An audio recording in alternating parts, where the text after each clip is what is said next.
I said last week, it's National Poetry Month. And I've just been put on the spot. Yeah. Improv. So I will not make you suffer through some improv. I'm studying that. So be warned.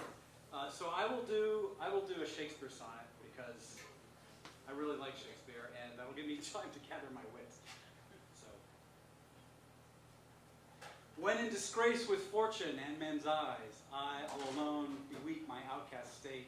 In trouble, deaf heaven with my bootless cries, and look upon myself and curse my fate, wishing me like to one more rich in hope, featured like him with friends possessed, desiring this man's art and that man's scope, with what I most enjoy, contented least.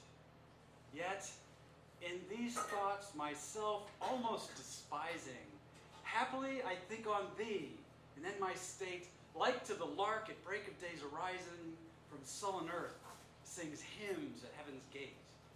For thy sweet love remembered such wealth brings, that then I scorn to change my state with kings.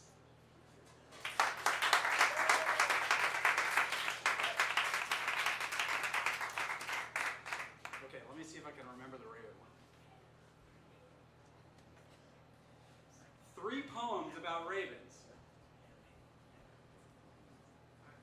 1. Hey, that's some resume, raven you, trickster you, eyes of Odin, eater of death.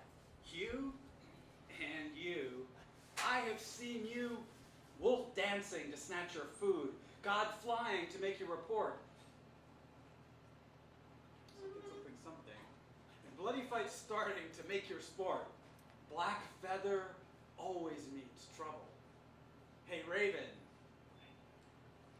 Hey, eyes. Hey, eater. I've got a trick for you, trickster you. Let me see you backwards flying. Turn that roadkill back to life. Trick the fighting back to handshake. Let us hear Odin's wisdom. Hey, raven. Maybe you've mistaken the god's direction.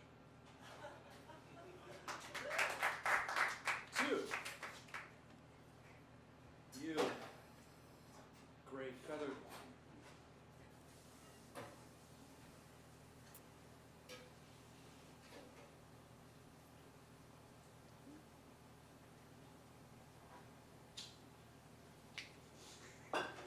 I'll do another one. I'm sorry. That was a bit of a stretch. Good try. It was a good try. I will do my standard one for us. I've heard that for a while. My son found carved wooden memories, the old chess set my father used to teach me lessons. We threw them out in a mob, mixed together like some kind of peace march. My boy was thinking Dungeons and Dragons. But I was taught, black on this side, white on the other, every piece in its place, and each with a move that, damn it, boy, never changes. And I recall my father's marionette strings, the cockroach taste of constant defeat. When I first saw the game of chess, I liked how the waiting faces never twisted in anger, they never shouted. I liked how I choreographed their moves.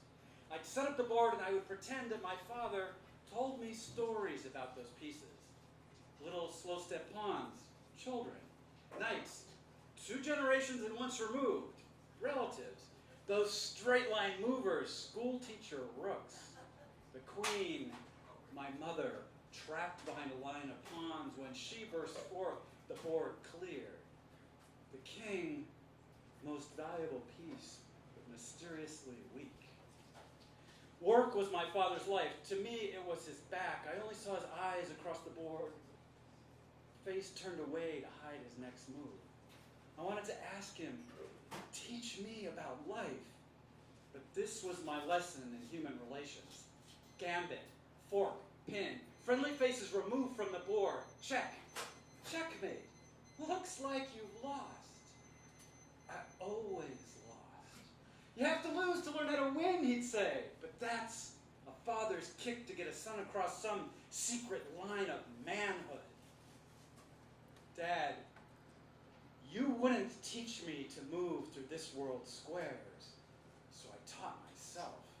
The teenage day came when I took your pieces.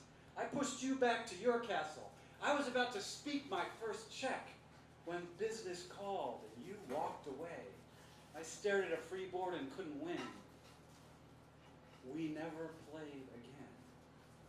So this is what I learned, that a father who only cares about winning teaches his son to be a loser. So when I taught my son to play, I removed 4 pieces from my side to make sure he would win. Those pieces came back over the years as he learned how people's lives move together. The first to return was his mother, the queen. Without her, I am helpless. I let him know that. Then knights, relatives who slew dragons of fears, those rooks with their lessons, they taught him rules. Take smarts to use them, wisdom to let them be. Finally the pawn, the child that has grown up and gone away.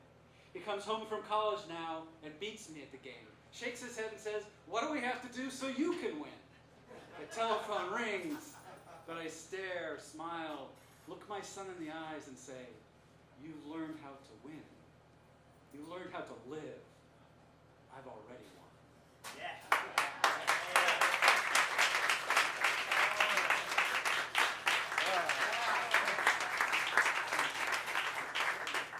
That's my favorite poem. I haven't heard it for a while. Kevin Sparks.